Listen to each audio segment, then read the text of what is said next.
Hey, Vsauce, Liam here. This is communism. Now, when the USSR got involved in Afghanistan, Ronald Reagan decided to give weapons to Afghanistan, and that event would have no repercussions whatsoever. Okay, spoiler alert, big yikes. 9/11 happened, didn't pass a vibe check. Somebody who witnessed this event was none other than Gerard Way, who would create the band My Chemical Romance to deal with it all, and this influenced and inspired so many different people, myself included. Somebody else, Stephenie Meyer, who would create the much beloved and much detested franchise, the Twilight series, and this all leads to today, the video you're watching right now, which is going to explore how good the Twilight soundtracks are and whether they're worthwhile to begin with. Let's get into it. Not gonna work. Let's get into it.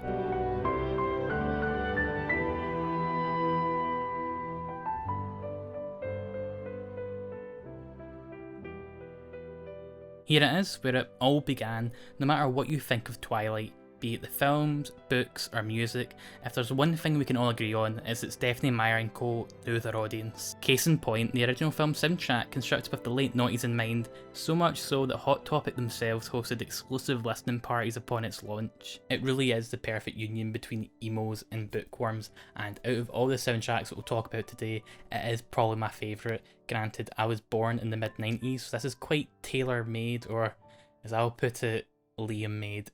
Dad jokes are coming out already, I do apologise. Calm as you see him, Bella. Okay.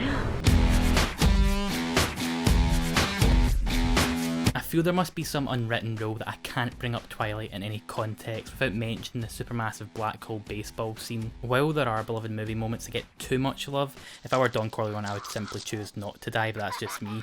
This is a scene that I get the hype for. This won't be the last time I bring up news. You could show me this screenshot and I'd have no idea what film it was from, but this is their best contribution, and it gives an often moody selection of songs a much needed boost of adrenaline. And of course, being a gritty movie for teens released in the late 2000s, Linkin Park make an appearance who, with the two Transformers films and their contribution to this year's soundtrack, were raking in that credit music money to make, I don't know, a paramilitary death squad full of Robo-Sapiens. Leave out all the rest is just peak Linkin Park, featuring the gloominess and catharsis integral to the band's identity. This video is primarily meant to be a bit of a fun romp, but following the passing of Chester in 2017, this is one of those songs that puts a bit of a lump in my throat. In terms of low points, the only one that comes to mind is from Seagull Killer himself, Robert Pattinson, with the song Never Think, and I'll have a go at Spotify for a whole range of things, but it won't be for this being absent from the platform. It's not like a horrible song, it's just more Decord-Iver than Bon Iver. Does it show that the last time I had French lessons was over half a decade ago? Definitely not. While I am focusing on the curated soundtracks, if there's one thing that I think is pretty undeniable throughout the entire Twilight series, is that the score is terrific. Should it come as a shock? Considering the first movie's score was composed by Carter Burwell, known for his Goofy movie contributions, and some other scores, no, it shouldn't, but the material here, such as the opening theme and Bella's lullaby, set the scene perfectly. Of course, there's been one glaring omission that is so iconic and so quintessential to the soundtrack and Twilight's identity as a whole that I'm just gonna have to ramble in a different section. When it comes to discussing what makes Twilight's soundtrack worthy of praise, leaving out Paramore's two contributions, it's like trying to discuss Inside Out without mentioning the big crush you have on the dad. Even during my Twilight bashing days, I had to admit that at least the first film had both I Caught Myself and Decode working in its favour. Time has only made my fondness for these two tracks all the more potent, both being my go-to examples of great songs from bands that have never made an appearance on one of their albums. Decode's an angsty anthem that couldn't be more perfect for a film like Twilight. Hayley Williams has been vocal about her love of the original book, and as much as me wanted to cry how well written it actually is, it's clear that she got something more out of it than most, and that deeper understanding leads to a pretty evocative song. I performed this so many times in Guitar Hero 3 that despite not playing it in over a decade, there's still that phantom clacking of plastic frets that haunts this track. If Decode is a distressed werewolf rampaging through the forest, I Caught Myself as the more pensive vampire, hiding in the shadows, no less emotional about what's going on. The way the pent up frustration builds up throughout the track, leading to that cathartic climax, has not lost its allure one bit. How has Hayley Williams looked back on her contributions to the Twilight soundtrack? Well, as she puts it, sometimes the best Twilight song ain't even a Twilight song. It's 15 Step by Radiohead, which isn't present on the soundtrack release even though it plays during the credits, which I'm going to call a Reddit hate crime. She may be modest about her contributions, but not only are Decode and I Caught Myself two of the best songs on the soundtrack, but they're also two of Paramore's best songs, period, which makes calling the first Twilight soundtrack a goodie pretty easy. Hey Roar, what do you think about the first Twilight soundtrack? Everything you said was correct, Dad. I agree. Here we find ourselves dealing with the dreaded sequel. Not dreaded because of its quality or anything, I just don't like any number bigger than 1, which makes just sequels by their nature pretty scary to me.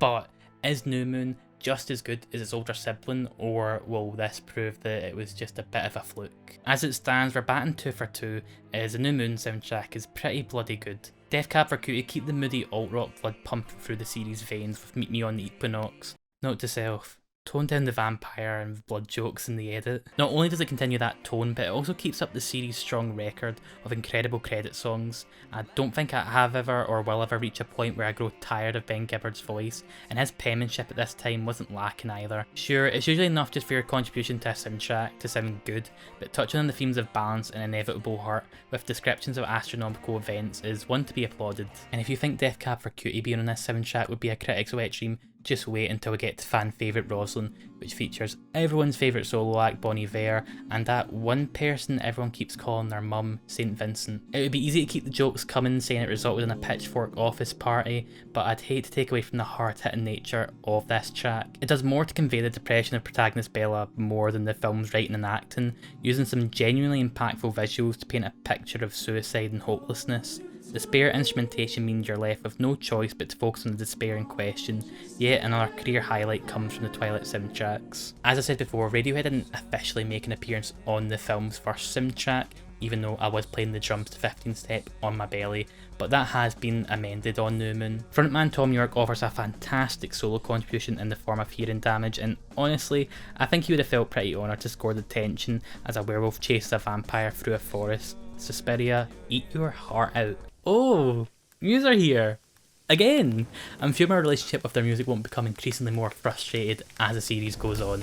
Definitely not. As a whole, while I probably prefer the tracks on offer in the first Twilight film, I think the New Moon soundtrack is more cohesive, an array of songs that centre around wallowing and struggle, often to a dazzling extent. I didn't even get around to Possibility by Likely that hammers in that feeling of hopelessness. As it stands, I could confidently answer the title of this video with a resounding yes, but we still have 3 more soundtracks to go. I really hope I don't regret this tattoo.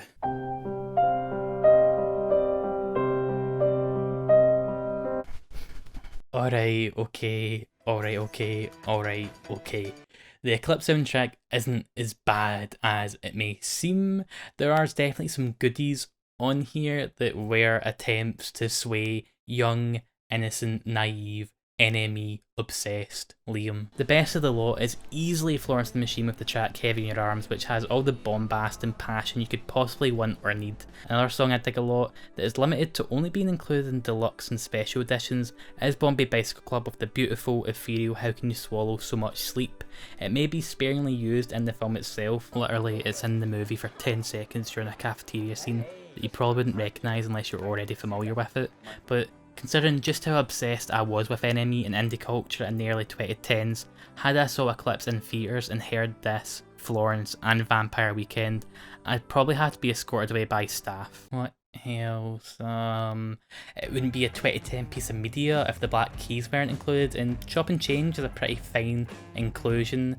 There is Let's Get Lost, not the great Carly Rae Jepsen version. She's good, but she isn't good enough to time travel as far as we know. This is a Beck and Bat for Lashes collab, and it's fine, but it does hint at a broader problem that I have with the Eclipse soundtrack, that being that there's not much of a focus. What I like about both the Twilight and New Moon soundtracks is how they tie into the films. I believe that a soundtrack should tie into the movie it accompanies in some way, whether it be thematically or just purely aesthetical. The Twilight soundtrack is all the right flavours of angst. Some may be of its time, but it's aged like fine wine for me, and in the case of New Moon, the songs play into all the film's emotional beats to the point where it feels like the writing of these unrelated tracks is better than the film itself, but we'll get onto that later. When it comes to Eclipse, these are definitely songs, some of which are actually good, but when it comes to contributing to the ambience or just the general mood, I'm really struggling to latch on to anything. Even when a song has been curated and commissioned specifically for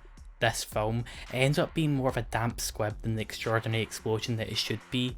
Speaking of which, you know what act we haven't talked about in a while? Did Matt Bellamy get himself into some Uncut Gems level of debt or something? Because oof, have we had an earful of Muse, both in the films and this video. The songs themselves have been great and solid respectively, but when we get to their first and only original contribution, Neutron Star Collision, look, it was enough to make me switch channels back when MTV were relentlessly pushing it, and it's not very much better nowadays. It starts to pick up once the second verse kicks in, I'll give you that, some good old Knights of Estonia pace giving it a needed boost, but the melodrama is a thick fog that makes it challenging to take in the glimpses of joy the song has to offer. There's just something about the vocals and lyrics which just feels so improv-y. I know the song comes from a meaningful place, but intent and execution are two different things. Also, I've changed the locks, so he won't be able to break into my house again.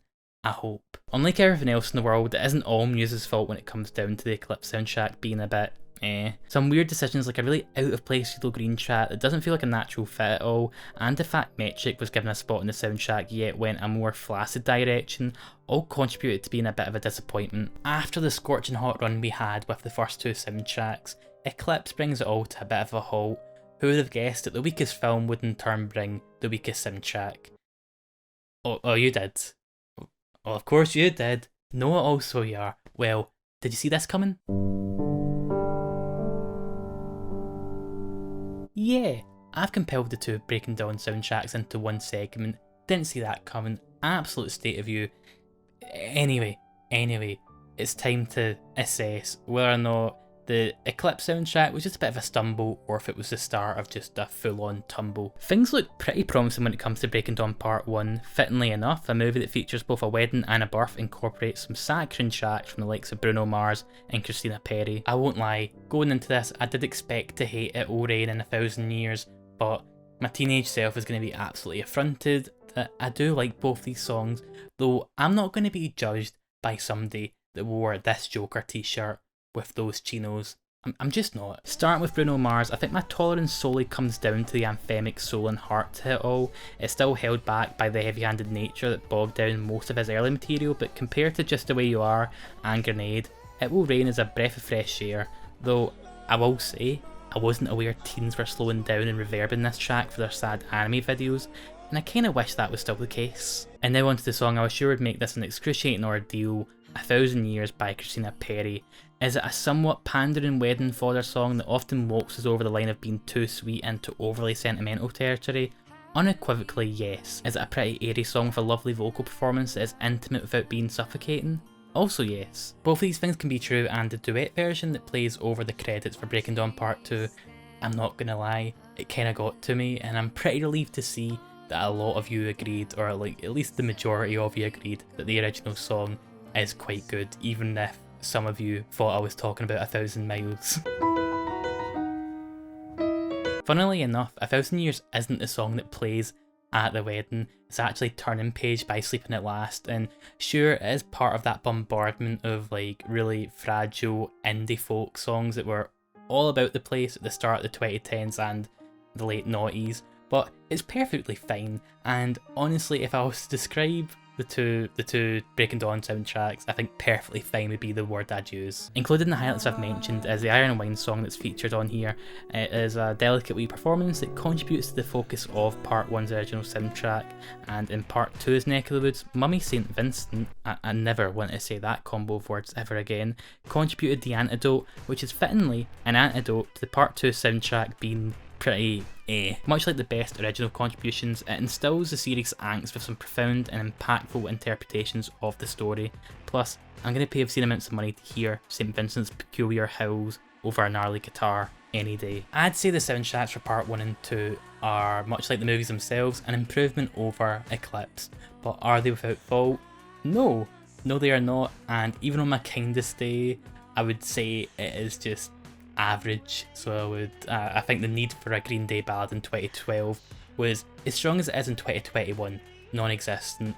The Hi-Fi song on here is genuinely terrible, and the Theo Pillis song, I hope I'm saying his name right, but it's like a fine song, but it just doesn't really tie in to the soundtrack all that well. Now, I've gone into excruciating detail about all these soundtracks, but before I can definitively answer the question that this video asks, I need to address the sparkling elephant in the room. Hey, how y'all doing? For the purposes of this video, I watched the infamous movies themselves, from the first entry in 2008 all the way to 2012's Breaking Dawn Part 2. Let's cut to the chase. Are the Twilight films good? The first one is a genuinely solid movie, despite the fact that I had a fair bit of funding behind it. It's got a certain indie movie appeal. I love the blue filter and what impact it has on the mood compared to what Harry Potter was trying at the time, along with the score being genuinely good. For the most part, the writing can be pretty shoddy, but characters like Alice bring a fair bit of charm to it. Now, do the rest of the movies fare much better? The simple answer is no. A fair few of the critiques are pretty damning, with the romance pivotal to the series being at best and problematic at worst. The thing is, everyone and their dog has ragged on this series, and while I'm amongst those who would probably give everything after the first film less than a 5 out of 10, I do find them somewhat entertaining. That's mainly due to them being, intentionally or not, pretty hilarious. She already ate. Doesn't he own a shirt? You better hold on tight, Spider Monkey. I can read every mind in this room. Sex. Money.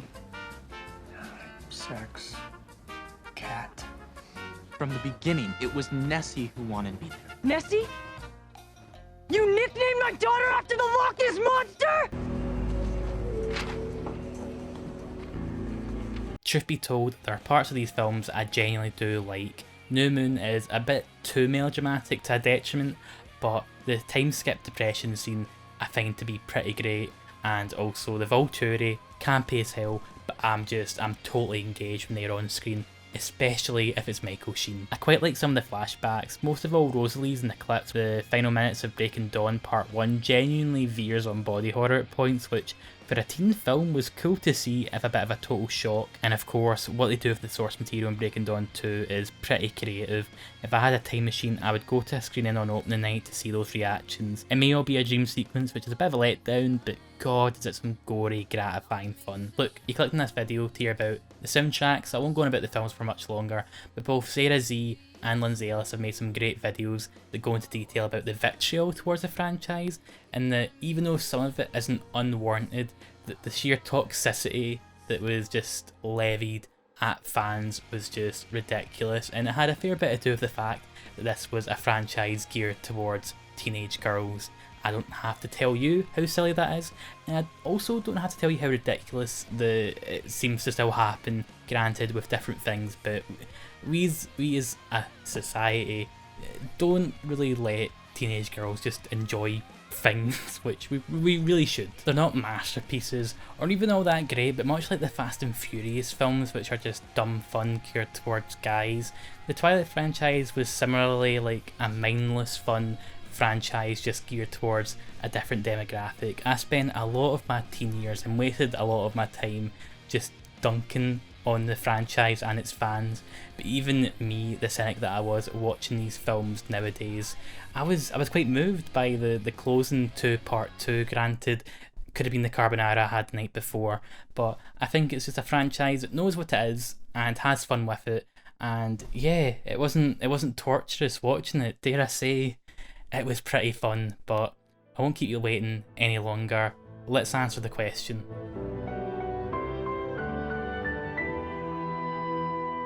Yeah, kinda, sort of, The first two are genuinely great. I know that long after this video is out that I'll still come back to them. They both tie in well to the films, produce songs that are amongst the artists in question's best work, and have a mood and aesthetic that is just top notch. In the case of Eclipse and Breaking Dawn, they're not bad, but in making this video the dip in quality is pretty noticeable. It's maybe more frustrating due to the fact that there were acts I can imagine fitting into these soundtracks that just never made an appearance, though some not through a lack of trying. The Twilight soundtrack stands a testament to how to do a film soundtrack as well as how not to. Regardless though, it was a treat to analyse them, and the whole experience making this has been one of the most fun I've had in the 4 years that I've been doing YouTube. Let me pass the question over to you though. Are the Twilight soundtracks good? Do you agree that maybe they're a bit of a mixed bag? They have great peaks but also some low points? I would love to know your thoughts in the comment section down below. And if you have enjoyed this video, thank you by the way for watching all the way through to the end. I don't know how long this video is going to be, but I hope it was entertaining. If it was, give it a like, maybe subscribe, turn notifications on. I appreciate all of that. Another thing that I appreciate are the patrons that support me over on Surprise Surprise Patreon. £1 a month gets you early access to all my videos like this one, and £3 gets you your name on screen just like these lovely people here. I almost tripped over my words there, but yeah. Appreciate y'all, love y'all, it helps so much, and the fact that we're only pennies away from hitting my first milestone just boggles my mind. I really cannot thank yous enough, and I hope that I continue to earn your support with good content. Thank you again for watching, and as always, stay safe and stay hydrated. See, managed to talk about Twilight without angering a single person. Matt, what are you doing here? Turn off the camera.